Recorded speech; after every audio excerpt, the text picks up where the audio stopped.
Look at this. A powerful nor'easter is churning near Cape Cod and continues to drive in gusty wind and heavy snow throughout New England. Vermont, Massachusetts, and New York State already saw more than 2 feet of snow, and that's caused tree damage and power outages. And get this, left 250,000 people in the dark. And Nadine, that number could go up as wind gusts of 65 miles per hour along the coast and 40 inland, leading to even more outages. The storm is forecast to peak this evening before moving into the Atlantic tomorrow. And go from that image to this image that we're seeing here in Southwest Florida. A gorgeous view, especially after that slight cold front came in through yesterday with that rain. It really was a gorgeous day as we now toss to certified meteorologist Katie Walls. Katie, my sister-in-law is a teacher here in Florida and actually went to New Jersey for spring break. And she's like, why did I do that? Oh, there's a reason people come here exactly. for spring break. Let's be honest, my friends. I mean, even with my kiddos being off for next week, our plans are to stay here in the Sunshine State for just that. Lots of sunshine for today. Drier air has built in behind last evening's cold front. So look at this, your dew point, the measure of moisture in the air. I know I'm certainly feeling it. My eyes are a little dry right now, as is my skin, and that is because of those dew points dropping all the way into the 40s. Winds are currently out of the northeast around 13 miles per hour, but despite that little front coming through, temperatures for now still on the warm side. We're at 83 in Fort Myers, 81 coming in for Bonita Springs. Naples right now is out to lunch. Hopefully it'll come back on soon. 81 for Golden Gate. Right now 79 for Immokalee as well as LaBelle. And then overnight tonight, that's when we'll really start to feel that cooler air. A lot of times with cold fronts, it takes about 24 to 36 hours for the coolest part to actually come in. So that means tomorrow, that's when we're really going to be feeling the effects of last evening's cold front.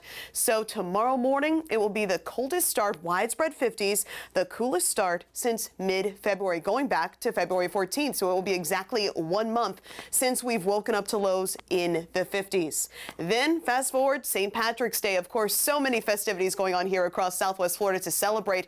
As of right now, it's looking picture perfect. Partly cloudy skies, temperatures running in the lower 80s. And then over the weekend, that's our next cold front and our next opportunity for wet weather. Wet weather that could last Saturday, Sunday, and potentially even into Monday. But for now, quiet conditions are expected overnight tonight. Clouds will increase, so tomorrow morning, mostly cloudy. 20% rain chance in the mix for a passing sprinkle, but as of right now, significant accumulation not forecast, with the little wave of energy moving overhead for tomorrow. Again, just that 20% rain chance. Otherwise, late in the day, we'll be seeing those clouds clear from the north to the south. So late in the day, we could see a little bit more sunshine, but overall tomorrow it's going to be on the cool side. We're looking for highs only in the 70s. Definitely not something we've seen much of whatsoever this winter season, now trending towards spring. Looking ahead to your Thursday morning, again, a nice quiet start, mostly sunny skies forecast. Your Thursday looking great to get outside and play. Same story heading into Friday, again, before those rain chances start to sneak upward. As for tonight, here we go. Tomorrow morning, partly cloudy skies, temperatures running around 56 degrees in Fort Myers, 59 for LaBelle. Up in Arcadia, we'll start off the day around 53. Many cases, this could mean an extra layer at the bus stop for those kids who have to stand outside. As for those highs tomorrow, we'll push into the mid-70s, running cooler than average. We'll hit a high around 72 or so in Punta Gorda, 71 tomorrow afternoon in Arcadia. Then we're back to the 80s for your Thursday into Friday afternoons. And over the weekend, heads up, we're going to be dealing with that stronger cold front. Cooler temperatures for your Sunday with scattered showers and storms sticking around. We're seeing more cases solved thanks to DNA on genealogy websites. But Maya Rodriguez found those cold case breakthroughs may be benefiting one group more than others. Do you know who this is? What about him? Or maybe her? These are just a few of the several hundred children under the age of 18 who remain unidentified after their bodies were found. There's a tool out there that could help give names to these faces, but using it isn't quite so clear-cut. The dates for the case files stretch back in time, sometimes decades. Their faces, an artist's rendering of what they likely looked like. All of these children found dead in America. Their identities unknown. Right now, we have about 650, 660 cases that we're assisting law enforcement, coroner, medical examiners to find the identities of those human remains. And their children? They're believed to be of children. John Bischoff is vice president of the Missing Children Division at the National Center for Missing and Exploited Children. He says there's one tool that can be invaluable in helping identify these kids. When we look to the world of DNA, it is a wonderful tool. It's a powerful tool. But using DNA for identification only works when there is something to compare it to. That's where databases of DNA submitted by people to genealogy tracing companies can come in handy. But just who is in those databases is limited. One study found more than 75% of that available DNA comes from people of Northern European descent. Children of color, families of color, have a smaller footprint in the DNA databases. That can limit major breakthroughs in cold cases, like the recent identification of Joseph Zarelli, the so-called boy in the box, whose body was found in Philadelphia in the 1950s. The turning point in that case?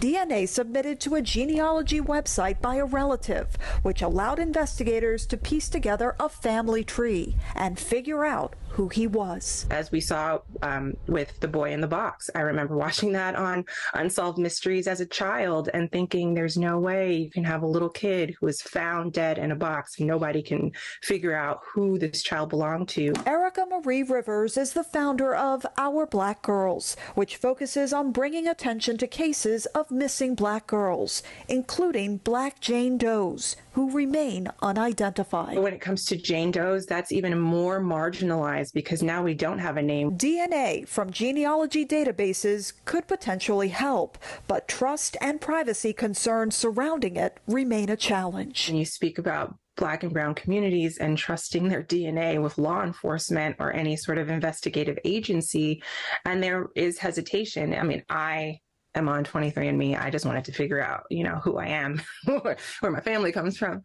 But at the same time, I wanted my parents to do it, and my mom was like, absolutely not. Some of the DNA could potentially be used here at the Towson University Human Remains Identification Laboratory. These are the SNPs. Chemistry professors Kelly Elkins and Cindy Zeller can extract information encoded in DNA, compare it to samples, and fill in the details on human remains. It's those differences that allow us to be able to detect whether the person had blue eyes or brown eyes. Nowadays, we have a lot more power because much of the American public has been really excited about personal genealogy. But that power remains limited. It does take a bit of luck still that there are relatives who have uploaded their DNA to the database. And so we're finding that the crimes that are being solved are more of Caucasian people as opposed to Latinos or African Americans and other populations in our, diverse country. Back at the National Center for Missing and Exploited Children, there is one simple thing they say anyone can do to help. When you see our posters, when you walk out of a store and you see a poster on the wall, when you're searching the web and you trip across one of our posters, is to just stop for a minute and look at that image. Because that move could hold the key to giving back a name to any one of these faces. Maya Rodriguez, Scripps News, Arlington, Virginia. Very important story there. Thank you for that, Maya. Well, statins are typically the go-to treatment for high cholesterol, but they don't work for everyone. The new type of treatment that may be an alternative.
For people with high cholesterol, statins are typically the go-to treatment, but not everyone can tolerate them. Now, there's an alternative. In a study, bempedoic acid, marketed under the brand name Nexletol, was shown to lower the risk of heart attack by 23%. Doctors already prescribe bempedoic acid for people with high cholesterol who can't use statins. But this is the first time the medication has been shown to reduce the risk of heart problems caused by high levels of bad cholesterol. Overall, what we established is for these very anguished patients who really need to be treated but just can't tolerate statins, we have an alternative drug that's effective, well tolerated, and produced very good results. He led the trial and says the findings are significant because high cholesterol is largely undertreated in the U.S. Data shows only about half of Americans with high levels of bad cholesterol are on cholesterol-lowering drugs. Cardiovascular disease is the leading cause of death in both men and women. If we have another option, particularly one that's very well tolerated, we may be able to get more patients on treatment.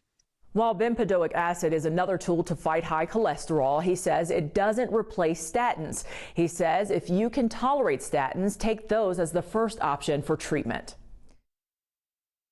Well, still to come right here on Fox 4 News at 5. Yeah, a sweeping executive order just signed this afternoon. We're going to look at what President Biden is doing in his latest attempt to reduce gun violence in our country. Are you ready for temperatures in the 50s? It will be the coolest morning we have felt in 1 month. And we're tracking even cooler temperatures right around the corner. I'll have the details next.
A bill that makes it easier for some to access guns in our state moves forward in the Capitol. We've got a breakdown of that bill for you and what you need to know next. Live from Southwest Florida, you're watching Fox 4 News at 5. Well, some Florida lawmakers are continuing their push to expand access to guns in our state. Thank you for staying with us here for Fox 4 News at 5. I'm Nadine Yanis. And I'm Shari Armstrong. This pair of bills that would make it easier to buy a gun and carry one without a permit are quickly working their way through the state house. And Fox 4 Investigates Ryan Kruger is joining us live tonight with that story. And Ryan, one of those bills actually cleared a major hurdle this week. Yeah, that's right. That is the bill that would allow someone to lower the minimum age to buy something like a long gun or a rifle. Right now, the age is 21. The bill would lower it to 18. This week, it easily passed one subcommittee. That bill would overturn the 2018 law that then Governor Rick Scott signed soon after the shooting at Marjorie Stoneman Douglas High School. Florida is one of only a few states where an 18-year-old cannot buy a rifle, and along with states like California and Illinois. Yesterday, supporters and opponents of the law argued their case in front of lawmakers. 5 years ago, students, children begged you to listen. And 5 years later, we are begging you to listen once again. I think of all the single moms out there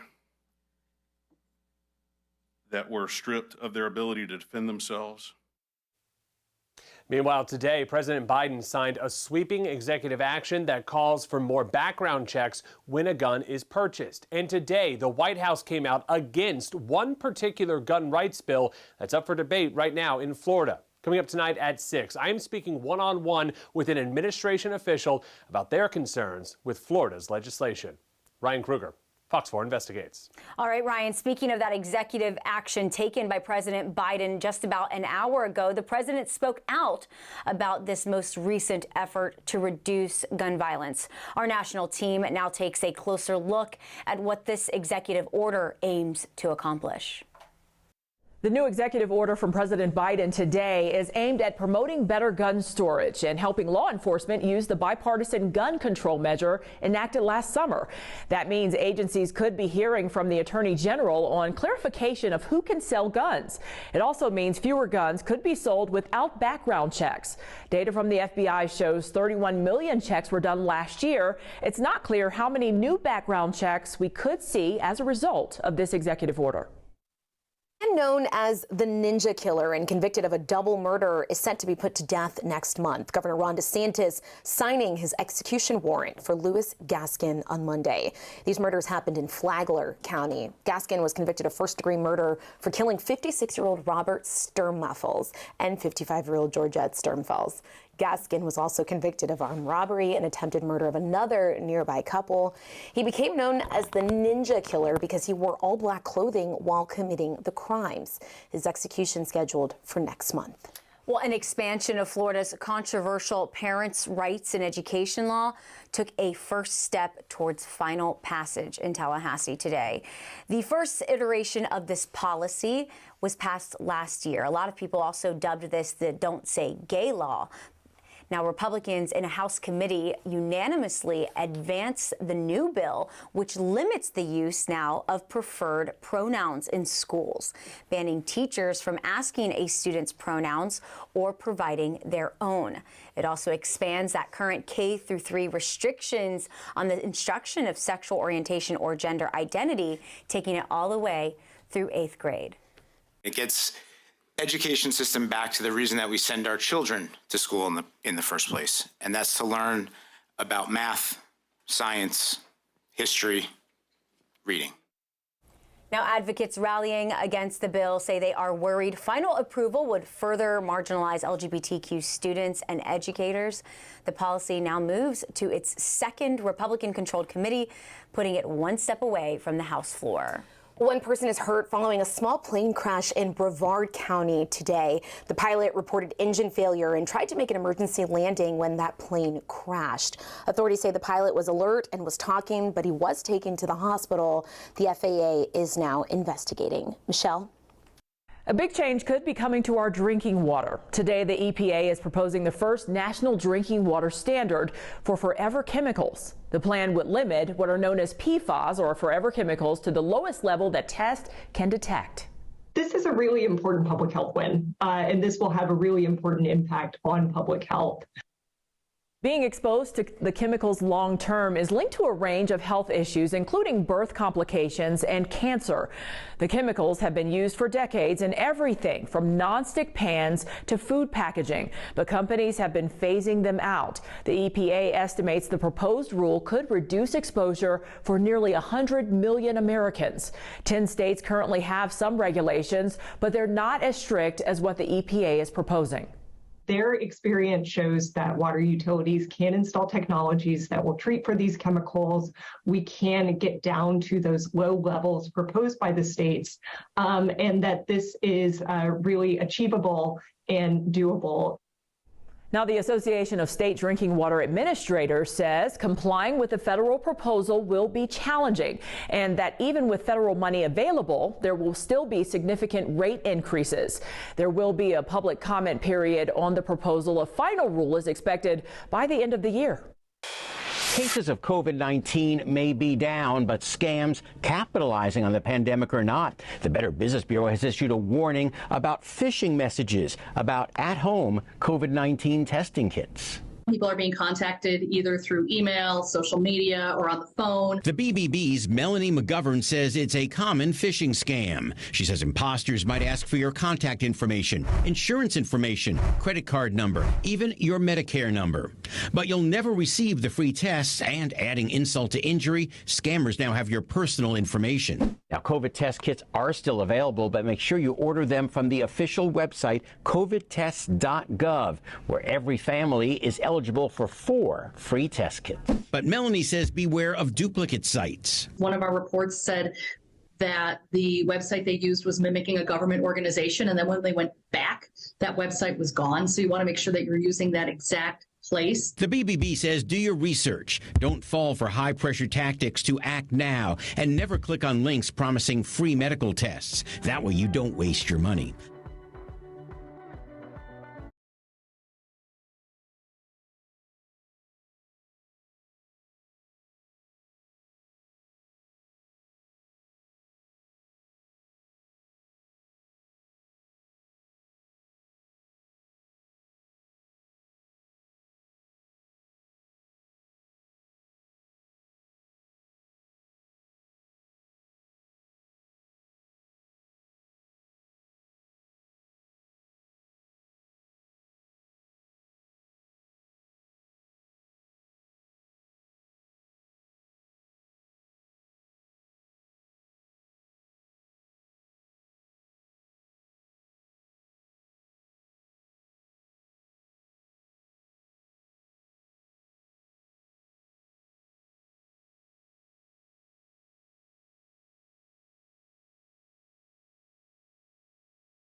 Billions of dollars in legal betting is expected on the NCAA basketball tournament that starts this week. But for those who meet the criteria for having a gambling problem, this time of year can be especially challenging.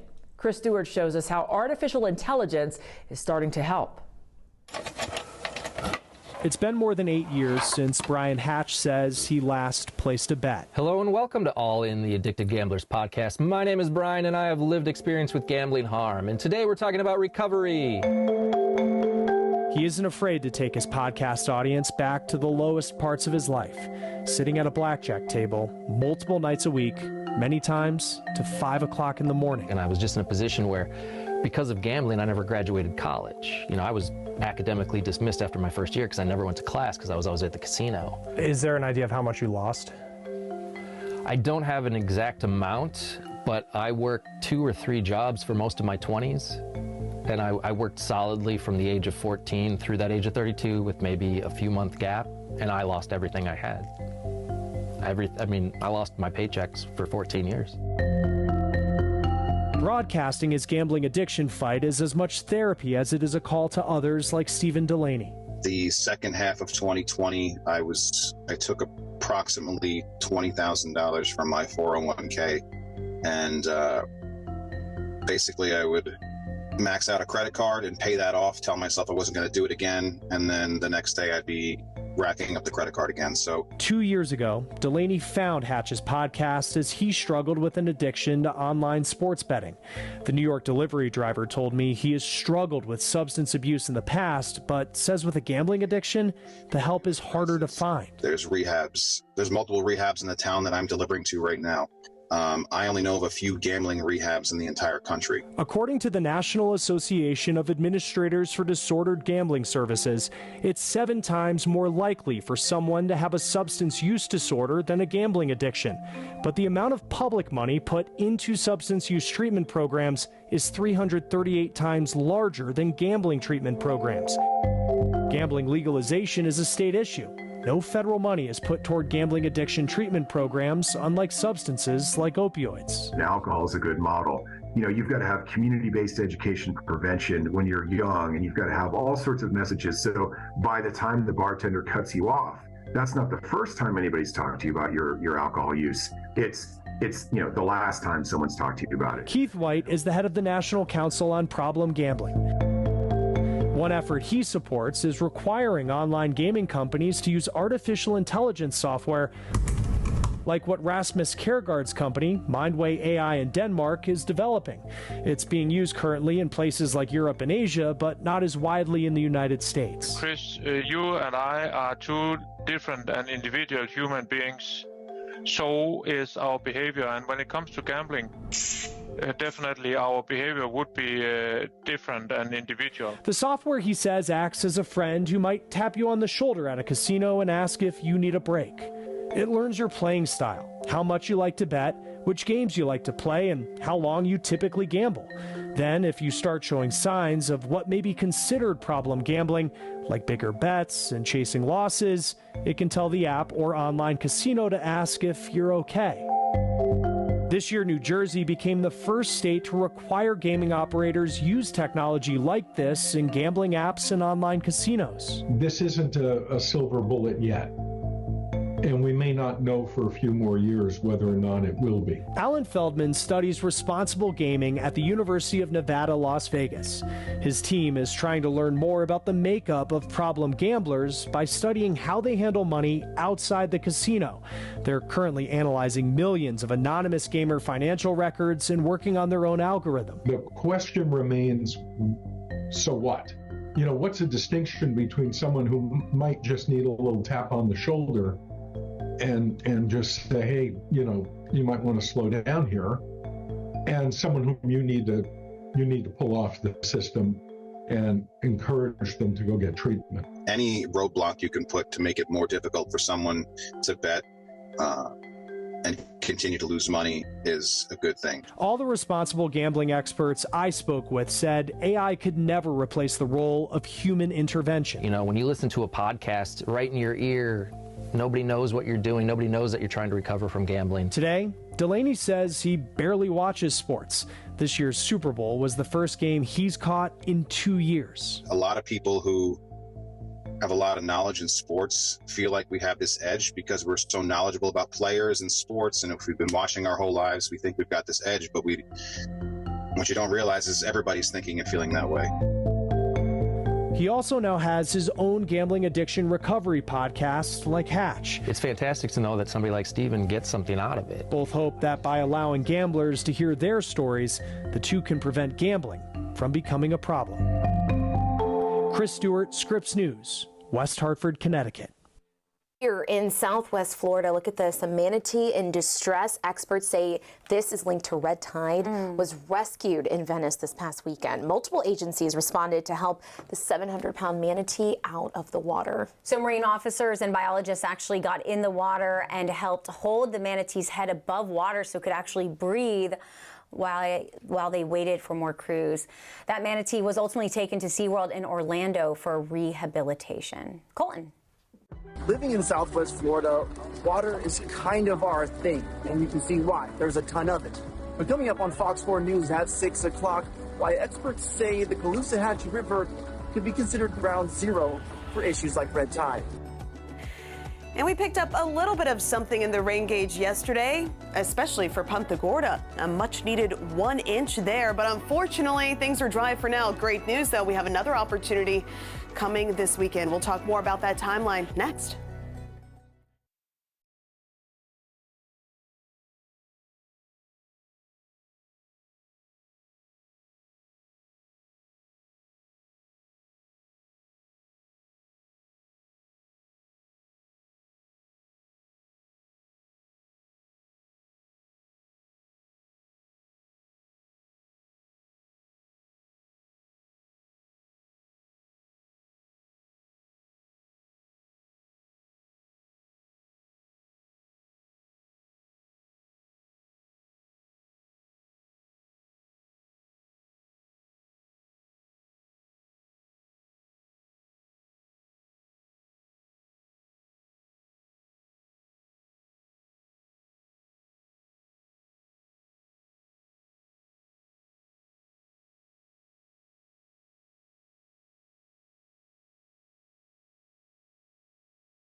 All right, we got some good news for those looking to alternatives, maybe to making a beach trip. Instead, spring break's coming up soon, and now Sunsplash is getting ready to reopen as well. Do you know how many kids and really adults you just made super happy with that? I know. The Cape Coral Water Park will reopen this Saturday. That's good news for so many of us. And the park reopening, as we said, is just in time for spring break. Park officials tell Fox 4 this will be the Park's longest season ever, with it remaining open until November 26th. Season passes are on sale for about $60, and Cape Coral residents who have ID noting their residence will actually get a $5 off one-day admission. Not bad. Not bad at all. And of course, we got options here in Southwest Florida. You could also head to Tarpon Lodge this weekend. Look how beautiful it is. This is a live look right now at Tarpon Lodge in Bokeelia, a testament to how gorgeous Southwest Florida is. And it looks very different, Katie, than what we saw yesterday at this time.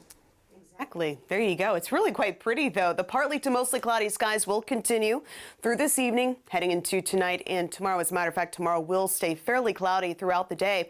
Otherwise, though, for those of you heading out, you will feel that more comfortable air, that drier air that built in behind last evening's cold front. Dew points have dropped from the 60s through the 50s, and now they are sitting in the 40s. The lower the dew point goes, the drier the air is in place.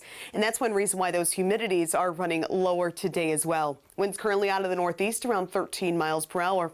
So yes, we did pick up some much needed rainfall in the rain gauge. Punta Gorda received just over an inch yesterday. Meanwhile, most of us picked up less than a half an inch, and in some cases less than a tenth. But regardless of how you slice it, Punta Gorda, we are still down by nearly 4.5 inches going back to the start of the year. Up in Sarasota, we are down by around 4 inches in the rain gauge. As for Naples and Fort Myers, Naples, we are down by around 3 inches or so. And then in Fort Myers, we are down by over 3.5 inches. So regardless of where you are, we could certainly use some wet weather, and we'll see another opportunity. Unfortunately, that opportunity will be arriving this weekend. As of right now, looks like we'll be transitioning into a much wetter weather pattern, something we haven't been able to track whatsoever this winter season. But for Saturday, Sunday, even heading into your Monday and Tuesday, we will have the opportunity for scattered showers and storms in the mix as several different waves of energy, several different cold fronts push through Southwest Florida. Not great news for outdoor plans this weekend, but certainly good news for our drought situation and unfortunately that high fire danger that we've been facing. As for your Thursday and Friday, no chance for rain in the mix for St. Patrick's Day parades, as well as so many other festivities going on. Heading into tomorrow, just a 20% chance for a passing rain shower. So your weather headlines break down like this. Tomorrow morning, it's going to be a cool start. So this morning, we start off in those lower 60s. Tomorrow, we'll be waking up to widespread 50s, the coolest start in 1 month. And then fast forward to St. Patrick's Day, partly cloudy, highs running in the low 80s. Again, looking great to get outside and celebrate. But then over the weekend, just want to give you that heads up, that wet weather, which will be on and off throughout the weekend, could definitely dampen some of those plans. So go ahead and make an indoor contingency plan just in case. I know I certainly am in my household. So heading into the overnight time frame, mostly cloudy skies are expected. This is the reason for that 20% rain chance. We could have a passing rain shower or two, but heavy downpours not in the mix like we saw yesterday. Granted, they were isolated. And then late in the day tomorrow, we'll see those clouds clearing from the north to the south. And then as we head into your Thursday, lots of sunshine on the way. Again, Thursday looking great for those outdoor plans. Winds continue to blow offshore. Also, great news for red tide concerns, and we'll jump deeper into that coming up on Fox 4 News at 6. But as for tomorrow, we'll push toward the mid-70s, definitely running cooler than average before we jump back to the low and mid-80s Thursday and Friday. Scattered storms in the mix Saturday, Sunday into the start of next week. Museums across the country are in a race against time to protect priceless works of art from more frequent flooding and wildfires. Chris Conti shows us how they're preparing. Preserving art has always been its own kind of science, but as what happens outside with severe weather events changes, the thinking about what happens in here is changing as well. If one were to imagine the perfect kind of day to spend inside a museum, it would look something like this. But because of climate change, there's a rush to make sure the history inside our nation's museums doesn't become history as well. How does the environment impact a room like this? This room is actually pretty sensitive to environmental changes. I wanted to better understand what's at stake for museums, so I met Mary Coughlin with the Corcoran School of Art and Design in Washington, D.C. This is one of a kind, right? I mean, this is the only one of this that exists. Exactly, so we lose it, we don't get a do-over. The room we're standing in is the Salon Doré, built in Paris in 1770, then moved to the U.S. in the 1900s. What is it about art for you that keeps you coming back?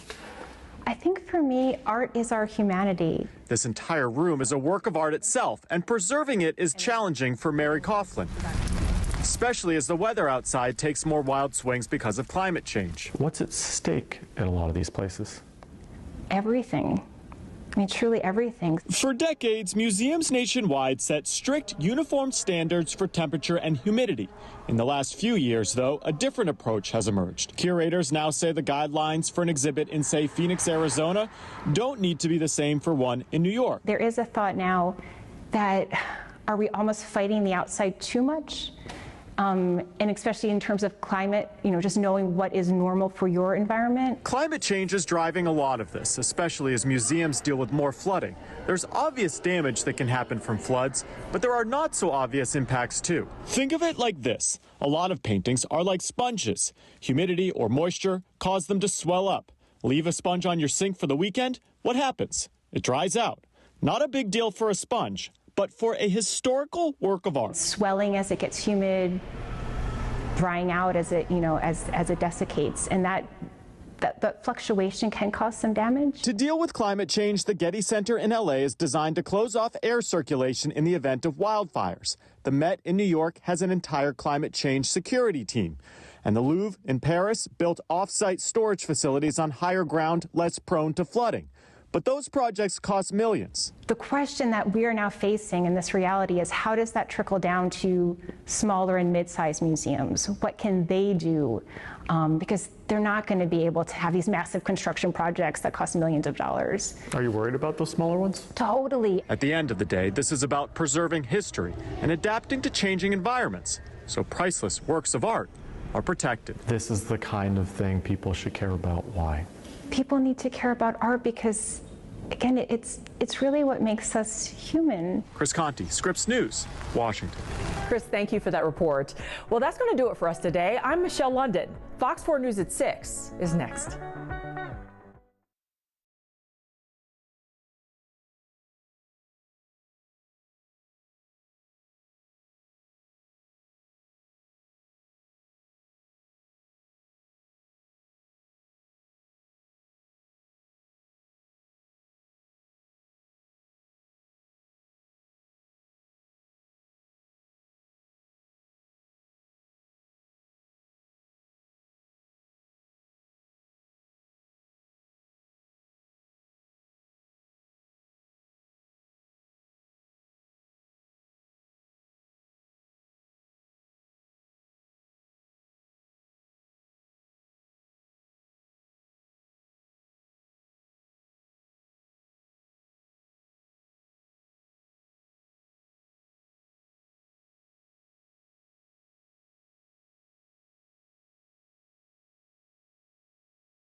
Spring break crowds filling up Fort Myers Beach, but this year it is a much different look. We're down on Estero Island to hear from visitors and locals reacting to the crowds. And tonight, Cape Coral police not mincing their words, saying our Jewish community was targeted by hate this weekend. It's a hate crime until we can determine different. The latest from police on the investigation, while this Chabad is picking up the pieces.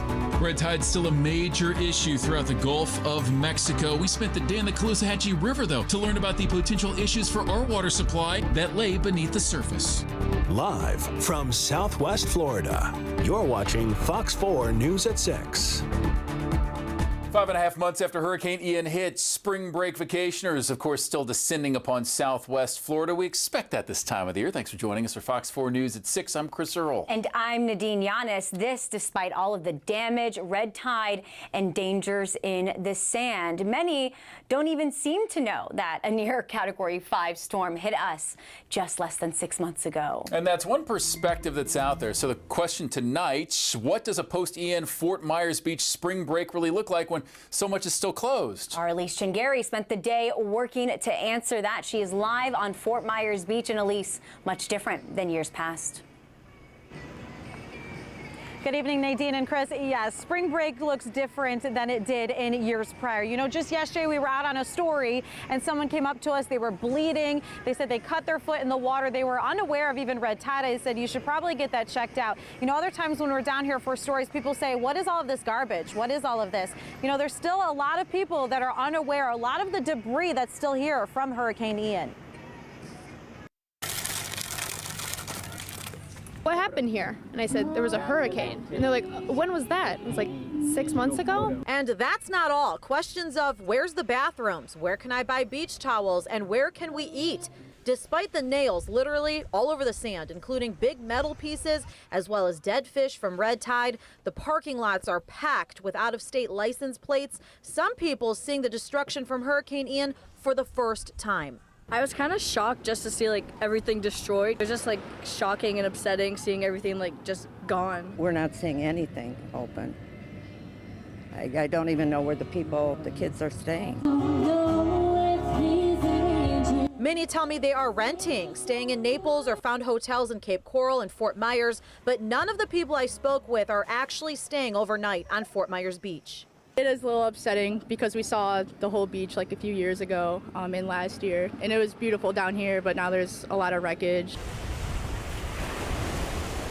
The few businesses that are open tell me they are doing okay. I wasn't expecting us to even be open at this point yet, but I'm glad we are, and people are coming and supporting all the local businesses, which is pretty cool. Here's a better look side by side of Times Square and what it looks like today during spring break. A drastic difference of what we've been used to here on Fort Myers Beach. Even a before and after from the popular pier side. Now, despite all of the devastation, most trying to make the best out of their spring break. Being able to come here and like see this, I know like there's a lot of wreckage and stuff, but like still like the warm weather and like the beachy feeling. It's going to take a long time to recover. Very, very sad. It's even worse than I thought it was going to be.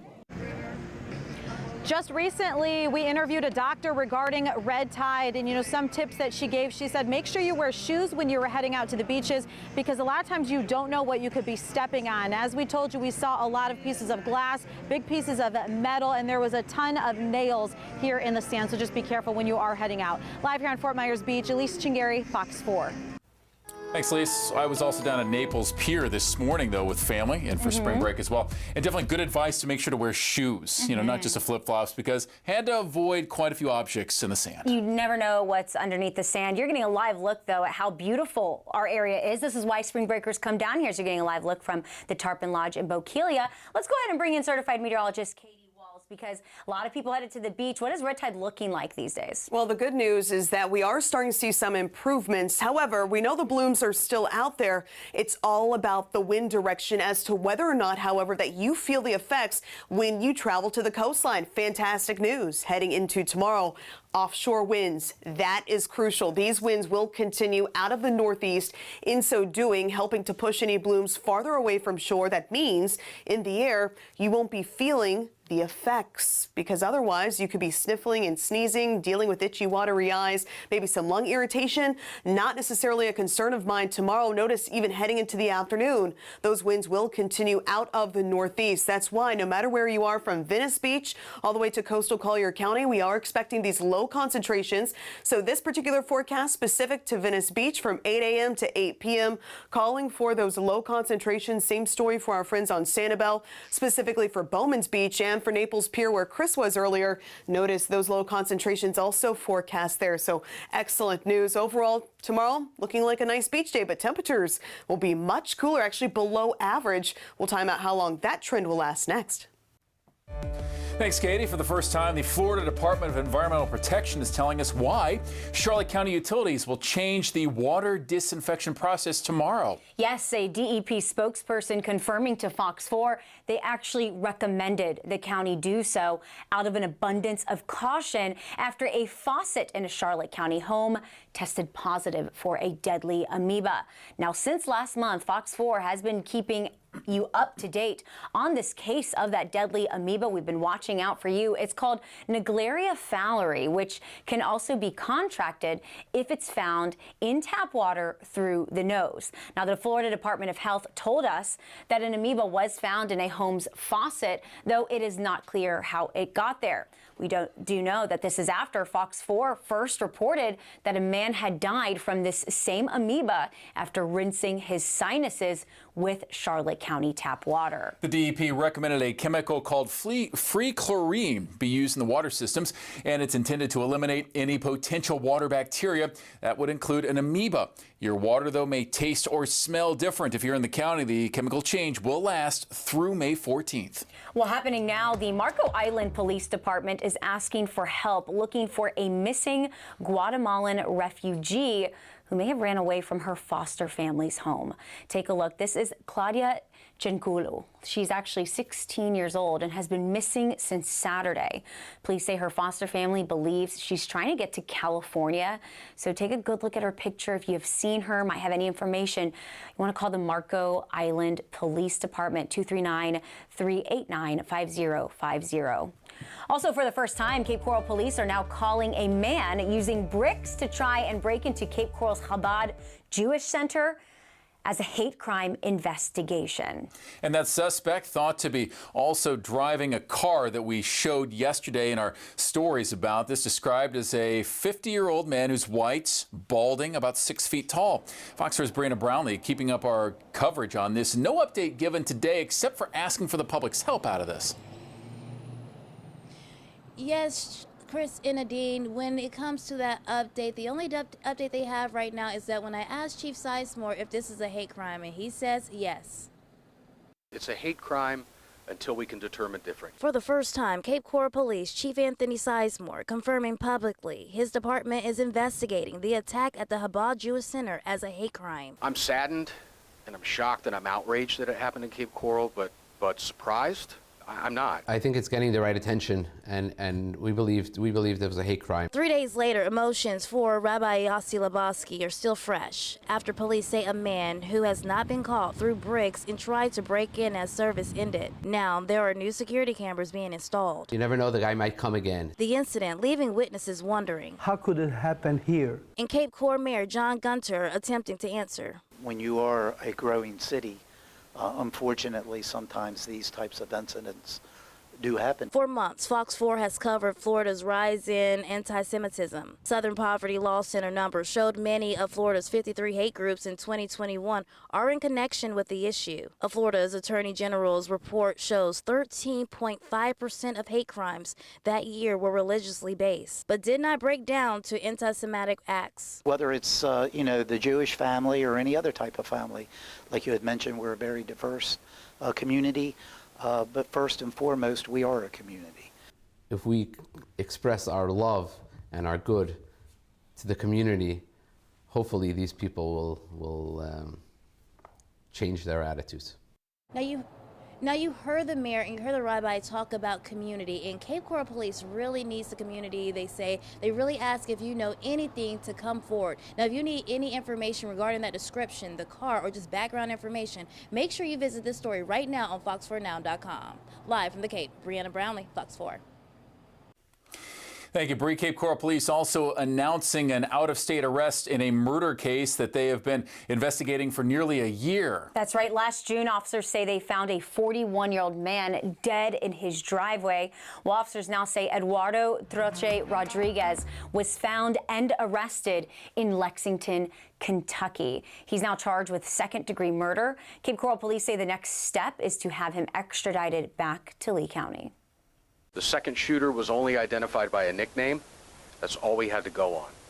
Through painstaking work of old-fashioned detective work, putting feet on the street, talking to witnesses, poring over digital evidence, forensic evidence, our team was able to paint a picture and identify our second subject.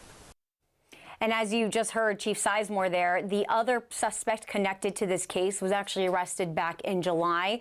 He's also being charged with second-degree murder and robbery with a firearm charge. Crime Stoppers wants to find the suspect or the group that broke into a Sunoco gas station and stole plenty of cash. This happened on McGregor Boulevard near the Whiskey Creek area, just off of Winkler Road. And here's a picture that Crime Stoppers sent out. And the group says this person used a car jack to pry open a safe at the business and steal what they call a significant amount of cash. Crime Stoppers wants people to focus on the hand to try to see if they can identify that person. If you can, call Crime Stoppers 1-800-780-TIPS. And if you live on Pine Island and might still have some questions or need some help from FEMA, their mobile disaster recovery center will actually be on Pine Island through next week. This is through, now though the actual center has closed, the permanent recovery center, the mobile center is now going to be on Pine Island through the rest of this week. It'll then move to a different part of the island next week.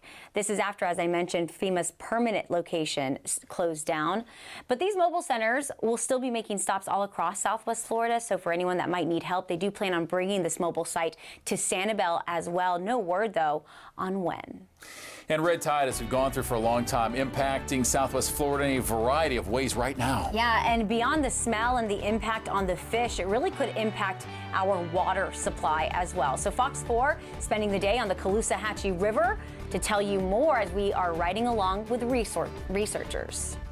Feeling devastated, feeling betrayed by my state.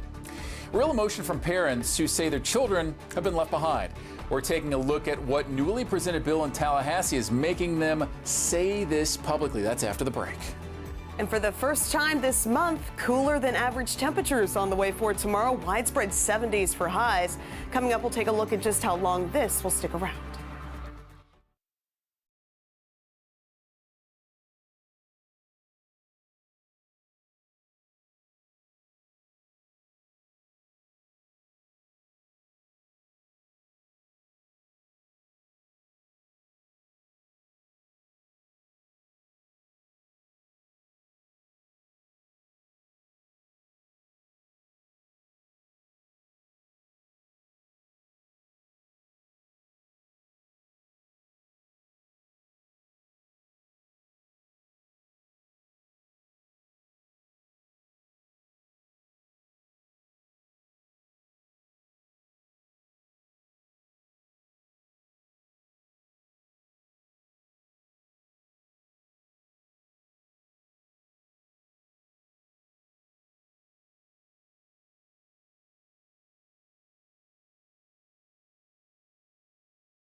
Well, an expansion of Florida's controversial parents' rights in education law took a first step towards final approval today as it moves through a House subcommittee. And that bill limits the use of preferred pronouns in schools and further bans instruction on sexual orientation and gender identity. But some parents in Florida say they feel this leaves their child behind and even betrays them. Capitol reporter Forrest Saunders has the details of the new bill that's now causing those families to object in Tallahassee. We say gay! Last year, HB 1557 brought protests outside and inside the Capitol. Stand up, fight back! Its successor, HB 1223, looks to be no different. No justice! No peace! Policy expands current K-3 restrictions on instruction of sexual orientation and gender identity, taking it through 8th grade. Plus, teachers are prohibited from providing or asking a student for preferred pronouns. Teachers are at risk of losing their job. And this does protect them. Sponsor Rep. Adam Anderson says the limits on pronouns shield educators from controversy. The rest of the bill, he says, provides parents more control over when to discuss sex and gender with their kids. And it gets education system back to the reason that we send our children to school in the first place. And that's to learn about math, science, history, reading. The GOP majority unanimously voted in favor. By your vote, show HB 1223 is reported favorably. Despite pleas from teachers, students, and parents of transgender children like Melinda Stanwood. Absolutely overwhelmed. I'm absolutely feeling crushed, feeling devastated, feeling betrayed by my state. Many here worried final approval would further marginalize LGBTQ plus students and educators, an already vulnerable group. Queer children are 4 times more likely to commit suicide. Rep. Angie Nixon denounced the bill as little more than an attempt to score political points with the Republican base. I take my oath seriously.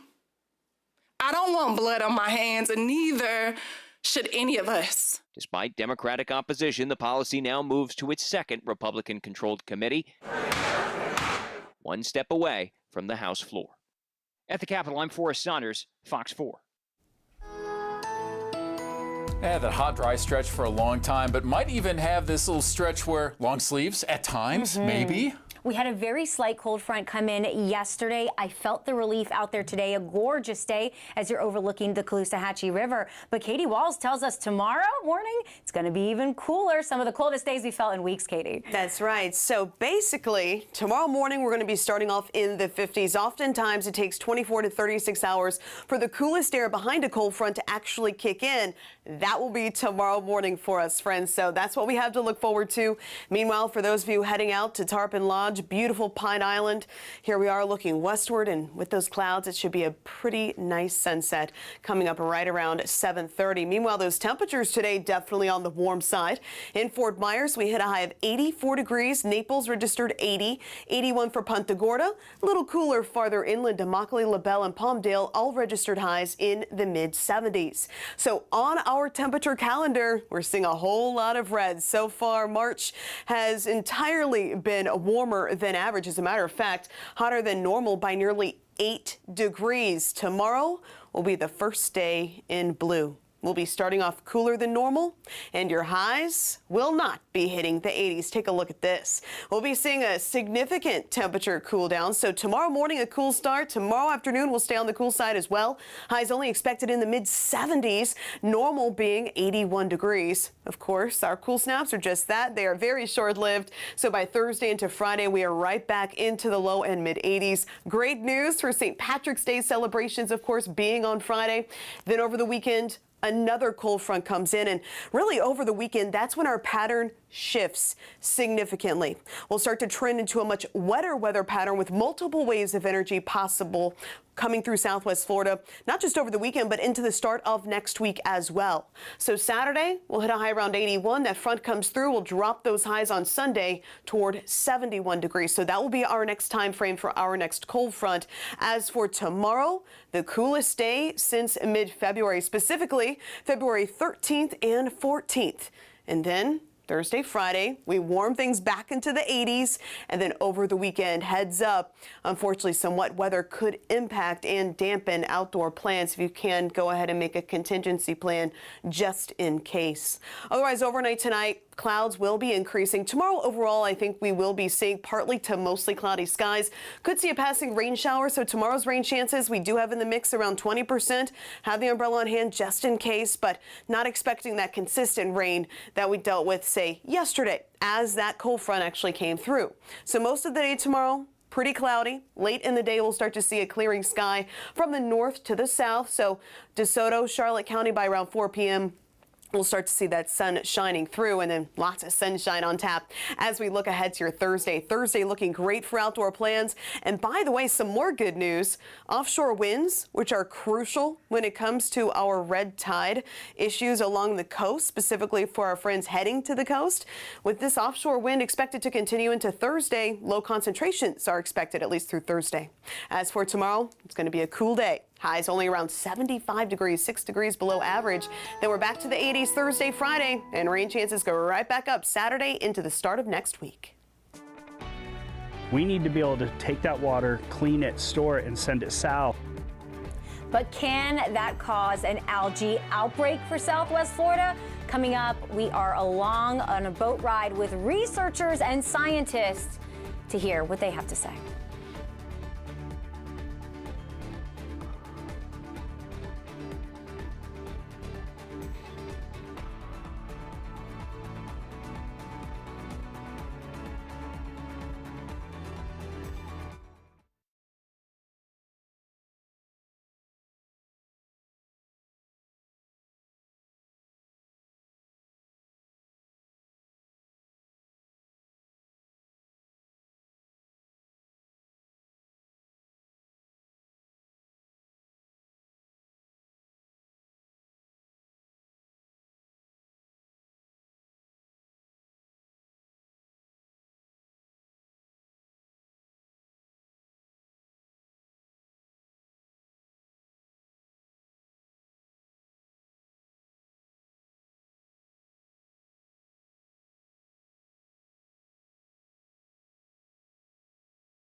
Well, the Lee County Sheriff's Office is hosting a women's self-defense class next month. The Ready class is scheduled for April 12th, and it runs from 5 to 7 p.m. My understanding is that these classes are very popular. The course is free and will teach women basic self-defense techniques. You can even bring your kids, but they must be 13 years or older. You can find out more information right now on the Sheriff's Office Facebook page. What can we do with water management to stop the algae from getting into the water in the first place? Yeah, that is a big question researchers are trying to get an answer to right now. We are on board with them as they patrol the Caloosahatchee River, searching for solutions. The opposite of what people across the country are asking for. In the White House, talking with Fox 4 today about the newly presented gun safety laws in Florida. Fox 4 Investigates asks why the experts say that these new bills really do stand out. That's after the break.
How our waters are managed can create a catastrophic bloom out of something that's moderate. Could we see that catastrophic bloom in our waterways? We're out with researchers on the Caloosahatchee River for any long-lasting impacts of red tide. Also, a number of bills being introduced in Tallahassee that could make owning a gun easier. That's why Fox 4 Investigates spoke with the White House about this. Is it a common sense gun safety legislation? We're going in depth on this as Fox 4 News at 6 continues. Live from Southwest Florida, you're watching Fox 4 News at 6. Thank you so much for keeping it here for another half hour of local news on Fox 4 News at 6. I'm Chris Earl. And I'm Nadine Yanis. We begin this half hour on our beautiful Southwest Florida waterways, focusing on algae and the ways experts and scientists are trying to manage it. An event like red tide, there's not anything we can do short term to see an immediate relief. And that's a concern. So tonight, Fox 4's Colton Chavez is asking a crucial question. What can be done in the long term, and how releases from Lake Okeechobee could make the situation worse in the coming months. Colton Chavez spending the day along the Caloosahatchee River searching for those answers.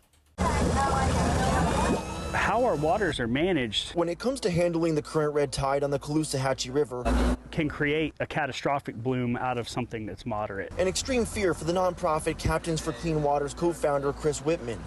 As we cruise down the river, Whitman discusses future water releases from what he says is an already full Lake Okeechobee into the Caloosahatchee. The nutrients and pollution in that water from the lake is like adding fuel to a forest fire.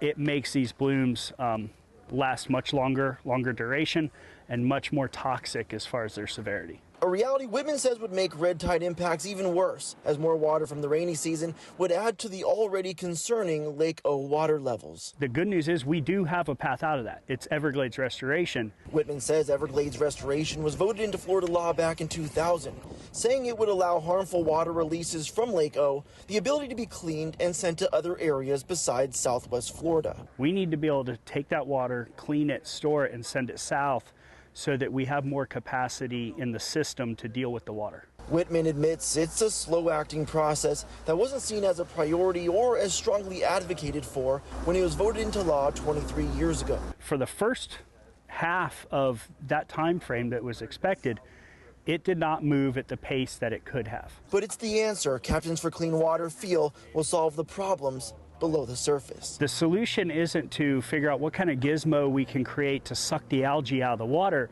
It's what can we do with water management to stop the algae from getting into the water in the first place. Reporting from the Caloosahatchee, Colton Chavez, Fox 4. Also new tonight, we're learning from Florida's Department of Environmental Protection more about how it is now responding to red tide in the area. Now, last week we told you that the agency is taking a, quote, all hands on deck approach to tackling the massive amount of red tide that we're seeing in our Gulf. And tonight we do have a better idea of what that help looks like. Today, Florida's DEP, alongside Florida Fish and Wildlife, surveyed red tide and its impacts in Lee County. The Department of Environmental Protection Secretary spoke with local leaders to know what the exact day-to-day needs are in the area, things like cleanups or disposals of dead fish or debris. He says money will come from grants, not from taxpayers. While conditions are seemingly improving, Secretary Hamilton says the agency is ready to support local leaders with resources and access to some of the top red tide experts in Florida.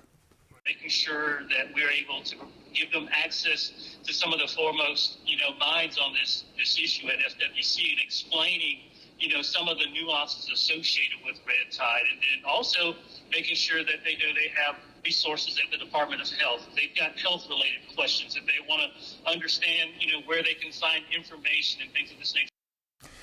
Hamilton also says while they're focused on short-term impact, it is a long-term battle, and the goal here is to ultimately cut down on the frequency and severity of these harmful algae blooms for the future. You can also pick up the latest on red tide's impact in our area. It's online, fox4now.com. Also, Fort Myers police say officers arrested a man that witnesses caught stealing a boat worth $300,000. Police say a witness actually called police Sunday night after claiming that they saw a man try and cut through a fence of a storage yard right here off Olivia Street. Now, police say the witness's tip led them to North Fort Myers, where that suspect, Silvestre Romero, was driving his truck with a boat on a trailer. Officers say they pulled him over and detained him as they investigated. They say that the evidence showed Romero stole the boat, so he was arrested. He's now facing multiple felony charges. The boat Romero is accused of stealing, as I mentioned, is now worth about $300,000. Well, President Biden signed an executive order today to increase the number of background checks to buy guns. His latest effort to curb gun violence comes as Florida lawmakers are considering proposals that would expand gun rights in Florida. Fox 4 Investigates' Ryan Kruger spoke with the White House today. And Ryan joining us live now, and they specifically mentioned that they are concerned about some of the bills in progress here in Florida today. The White House has our attention. Yeah, so the permitless carry bill in particular has gotten the attention of the White House. Meanwhile, there are other bills working through the legislature that would make it easier for someone to buy a gun. That's the exact opposite, of course, of what the White House is doing today. President Biden announced his new executive order to increase background checks and bolster red flag laws while visiting Monterey Park, California, the site where a gunman stormed a dance hall and killed 11 people during a Lunar New Year celebration. The cost to communities across Florida and the country has been very, very steep. Tuesday, Fox 4 Investigates spoke one-on-one with White House officials about the latest push to restrict broader access to firearms. It comes as the Florida legislature is considering bills that would make it easier to buy and carry a gun. Is the White House concerned when you see states like Florida loosening some of the restrictions on guns? It's not required a license for somebody to carry a concealed weapon. That's the opposite of common sense gun safety legislation. That's the opposite of what people across the country are asking for. That bill, which would allow permitless carry, is quickly moving through the state legislature. Both the House and Senate versions of the bill have passed through multiple committees. In my school, Uvalde, Buffalo, the shooter legally purchased a gun before turning 21. This week, the legislature is also looking at a bill that would lower the minimum age to buy a long gun or a rifle from 21 to 18. Former Governor Rick Scott increased the age limit to 21 soon after the Parkland school shooting in 2018. Catherine Allen was a student at Marjorie Stoneman Douglas at the time. We don't want to go back to how it was, and doing so would be a slap in the face to Floridians. While gun rights supporters say 18-year-olds are being unfairly punished in the Sunshine State. He felt he was being penalized for the actions of a deranged psychopath from the opposite end of the state. That bill to lower the age to buy a firearm passed through one subcommittee yesterday. It still does have a few more hurdles to clear before it goes to the entire legislature with a Republican supermajority for a vote. Ryan Kruger, Fox 4 Investigates. That's one we'll be watching. Ryan, thank you. Also, heads up for Naples residents. Part of Goodlet Road will be closed for construction tomorrow. The city says that parts of Goodlet facing Bayfront will have both lanes closed for this construction starting at 8 or 9 in the morning. The city did say that if there were significant backups here on Goodlet, that they will then try to reopen at least one of the lanes. They say it shouldn't take too long. The road should be back open around noon tomorrow. Also, as people rebuild after Hurricane Ian, drywall is a needed commodity, and some residents in Fort Myers Beach were able to get their hands on some for free today. This was made possible from fundraising efforts from the Beach Baptist Church and the Rotary Club. Originally, the plan was to give away 6,000 sheets of drywall, but because of the rainy weather at times this week, some of the shipments had to get stored so they wouldn't get wet and ruined. But today, they handed out 800 sheets of drywall, and people who did not get any today got a voucher to pick up drywall sheets next week. Beach Baptist pastor Sean Christer says the need, though, remains great.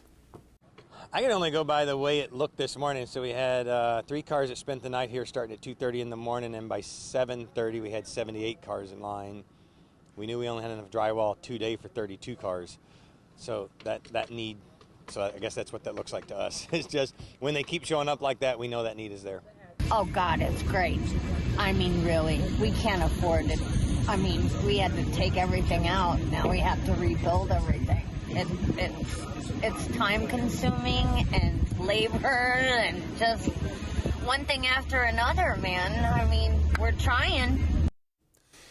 And First Baptist Church says it will keep those fundraising efforts going for drywall. On Fox 4 Now, we have more information where to go and also more about the GoFundMe for people who might be interested in learning more on how to help. Rental units are hard to find in Florida, of course, but a combination of factors is making it even more difficult. We're talking about two things here, HOAs and developers. So coming up, and an in-depth look at how those two things are now impacting the housing market for renters right here in Florida. And also one very well-known attraction in Cape Coral is getting all set to open up this weekend, getting all ready to host those spring breakers. We'll tell you what Sunsplash has going on for 2023. That's ahead. Unfortunately, some wet weather could dampen some weekend plans. We'll dive deeper into that. But for those of you heading out this evening, looking great. Temperatures cooling into the upper 60s by 11 at midnight. We'll talk more about our next cold front coming up.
Well, the Bureau of Labor Statistics says consumer prices rose again last month. But only a fraction of a percentage point, so it is a sign of improvement, according to the government. The CPI measures the overall cost of consumer products that we all spend on groceries, gas, clothing, and that went up in February by 0.4%. So that means everyday items are now about 6% higher compared to last year for inflation.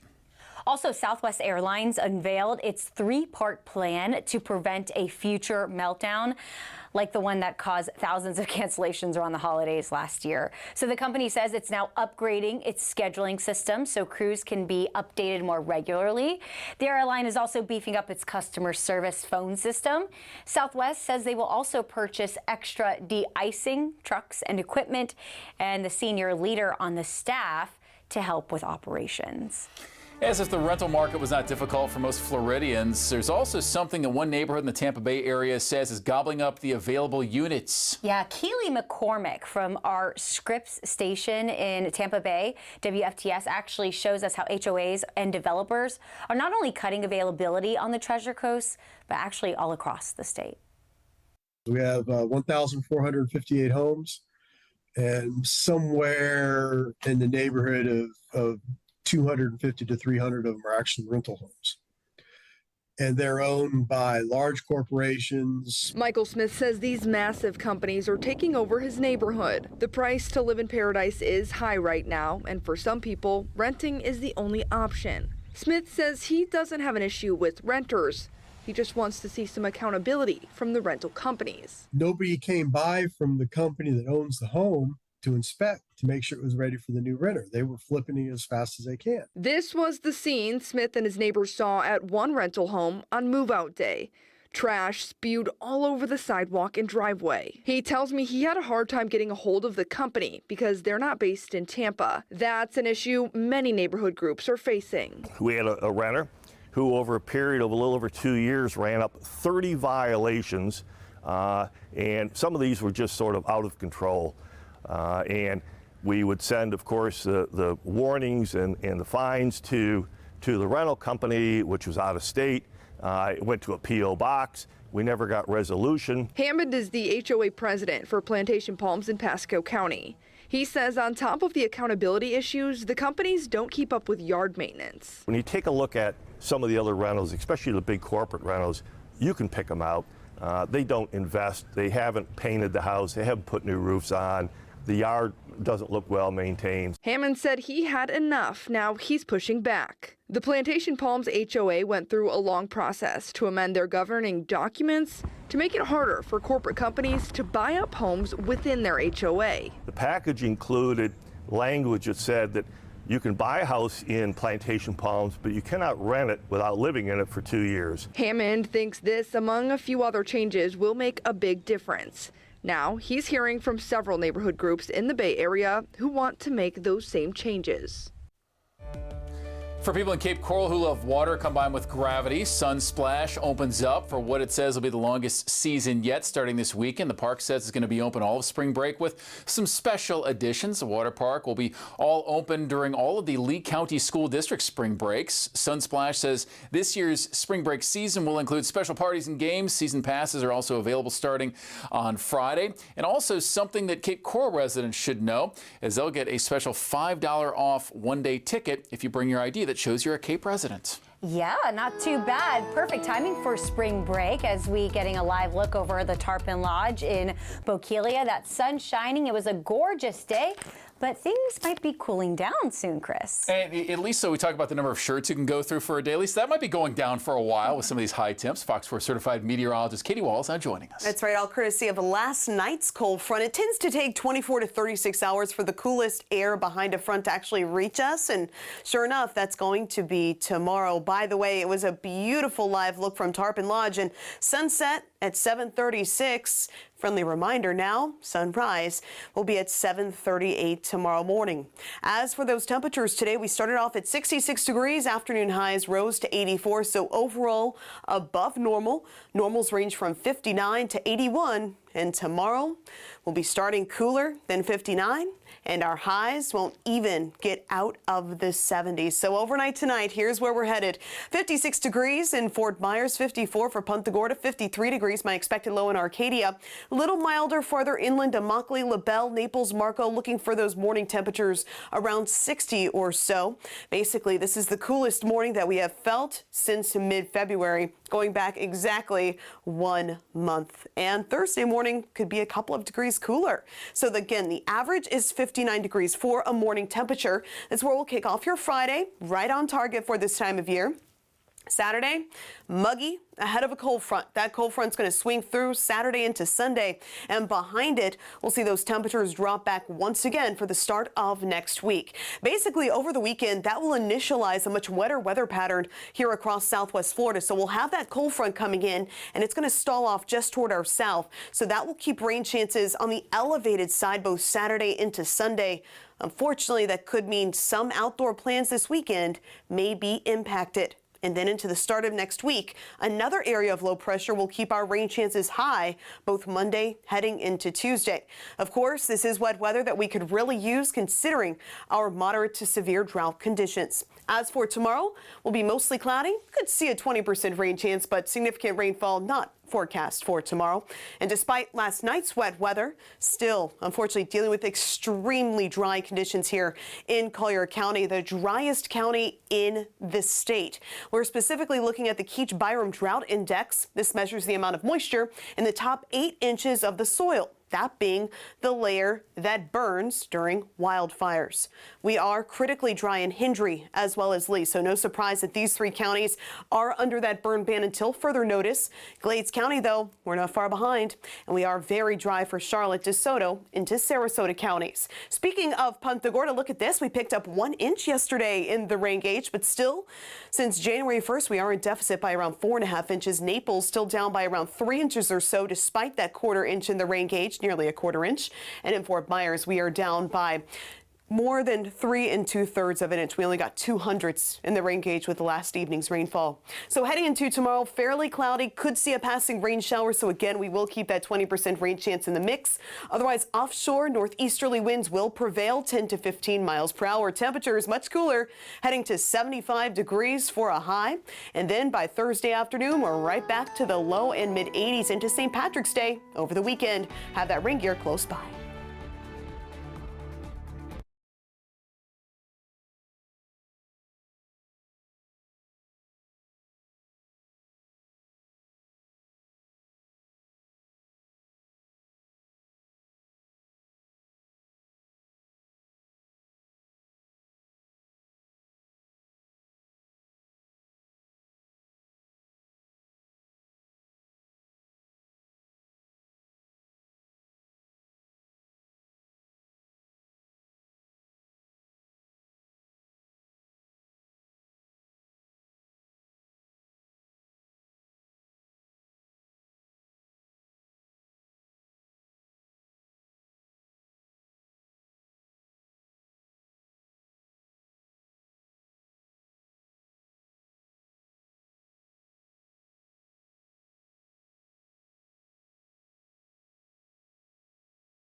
right, local coverage continues online at fox4now.com after we sign off. That's where you can get the latest on water quality. And we're not just talking about red tide here. We're coming up on rainy season, which means there will more likely be releases from Lake Okeechobee, and that could cause significant blue-green algae as well. So our Colin Chavez actually went on a boat with Captains for Clean Water to learn more about what we can expect, not only with red tide, but blue-green algae. As we're in the midst of one of the weeks of spring break, even after Hurricane Ian, the crowds are still used to that hustle and bustle and spring break at Fort Myers Beach. But of course, they're seeing debris in the sand, empty shores, empty stores, all dealing with red tide. One woman who spoke with Fox 4 said today, quote, "I don't see anything open, but businesses at Fort Myers Beach assure us that if they're there, they are open." We'll go through more on how it's also being impacted by the hurricane, now approaching 6 months. That's on our website. Also, the attack on the Chabad in Cape Coral is now being investigated as a hate crime. Yesterday, Fox 4 showed you the dents, cracks, and more after that attack on Saturday. Now, there was no name or identity given on the suspect. The search is still on. For more information on the attack, how Chabad is now rebuilding, we have this story on fox4now.com. It was a busy day. Make sure you check out our website. And thank you for joining us for Fox 4 News at 6. And as always, appreciate you being here. Hope you can make it back tonight for us on this Tuesday night for Fox 4 News at 10. We'll see you then.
Spring break crowds filling up Fort Myers Beach, but this year it is a much different look. We're down on Estero Island to hear from visitors and locals reacting to the crowds. And tonight, Cape Coral police not mincing their words, saying our Jewish community was targeted by hate this weekend. It's a hate crime until we can determine different. The latest from police on the investigation, while this Chabad is picking up the pieces.